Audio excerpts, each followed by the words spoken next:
بسم اللہ الرحمن الرحیم. ناظرین، ویلاگ نمبر 184 اور آج کی دوسری قسط ہے اور ہیڈنگ ہے قریش کا نمائندہ رسول اللہ صلی اللہ علیہ وسلم کے حضور میں.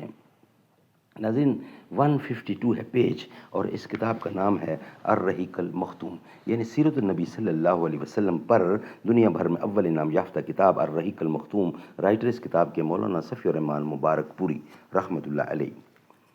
ناظرین، رابطہ عالمی اسلامی مکہ مکرمہ کے زیر اہتمام منعقدہ سیرت نگاری کے عالمی مقابلے میں اول آنے والی عربی کتاب کا اردو ترجمہ الرحیق المختوم. بسم اللہ الرحمن الرحیم. یسقون من رحیق مختوم، یہ لوگ سرے بمہر شراب پلائے جائیں گے. بسم اللہ الرحمن الرحیم. وَإِن تُطِيعُوهُ تَهْتَدُوا، اور اگر اس کی فرمان برداری کرو گے تو راہ پاؤ گے. نحمدہ ونصلی علی رسولہ الکریم. گناہوں سے ہمیں رغبت نہ تھی مگر یا رب تیری نگاہ کرم کو بھی منہ دکھانا تھا.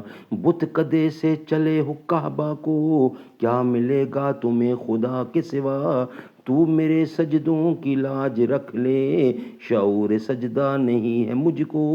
یہ سر تیرے آستاں سے پہلے کسی کے آگے جھکا نہیں ہے. قریش کا نمائندہ رسول اللہ صلی اللہ علیہ وسلم کے حضور میں ان دونوں بطل جلیل یعنی حضرت حمزہ بن عبد المطلب اور حضرت عمر بن خطاب رضی اللہ عنہ کے مسلمان ہو جانے کے بعد ظلم و طغیان کے بادل جھٹنا شروع ہو گئے اور مسلمانوں کو جور و ستم کا تختہ مشق بنانے کے لیے مشرکین پر جو بدمستی چھائی تھی اس کی جگہ سوجھ بوجھ نے لینی شروع کی. چنانچہ مشرکین نے یہ کوشش کی کہ اس دعوت سے نبی اکرم کا جو منشا اور مقصود ہو سکتا ہے اسے فراواں مقدار میں فراہم کرنے کی پیشکش کر کے آپ کو آپ کی دعوت تو تبلیغ سے باز رکھنے کے لیے سودے بازی کی جائے. لیکن ان غریبوں کو پتہ نہ تھا کہ وہ پوری کائنات جس پر سورج طلوع ہوتا ہے آپ کی دعوت کے مقابل پر آپ کی دعوت کے مقابل پر کہا کی حیثیت بھی نہیں رکھتا. اس لیے انہیں اپنے اس منصوبے میں ناکام و نامراد ہونا پڑا. ابن اسحاق نے یزید بن زیاد کے واسطے سے محمد بن کعب کرزی کا یہ بیان نقل کیا ہے کہ مجھے بتایا گیا کہ عتبہ بن ربیعہ نے جو سردار قوم تھا ایک روز قریش کی محفل میں کہا، اور اس وقت رسول اللہ صلی اللہ علیہ وسلم مسجد حرام میں ایک جگہ تنہا تشریف فرما تھے کہ قریش کے لوگوں کیوں نہ میں محمد کے پاس جا کر ان سے گفتگو کروں اور ان کے سامنے چند امور پیش کروں. ہو سکتا ہے وہ کوئی چیز قبول کر لیں تو جو کچھ وہ قبول کر لیں اسے دے کر ہم انہیں اپنے آپ سے باز رکھیں.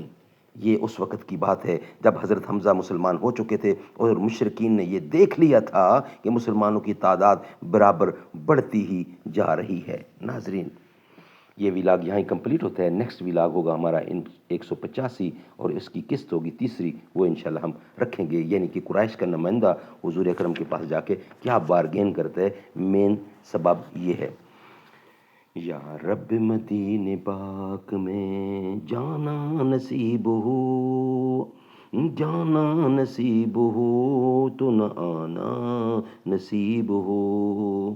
رکھ دوں در حضور پہ جب میں جبین شوق، چوکھٹ سے ان کے سر نہ اٹھانا نصیب ہو. در در کی ٹھوکریں ہیں جو میرے نصیب میں، عشق نبی میں ٹھوکر کھانا نصیب ہو. پلکوں سے چومتا پھروں کوئے نبی کی خاک، سینے سے جالیوں کو لگانا نصیب ہو. طیبہ سے آ کے بھی رہے طیبہ کی آرزو، تحفے یہی مدینہ سے لینا نصیب ہو.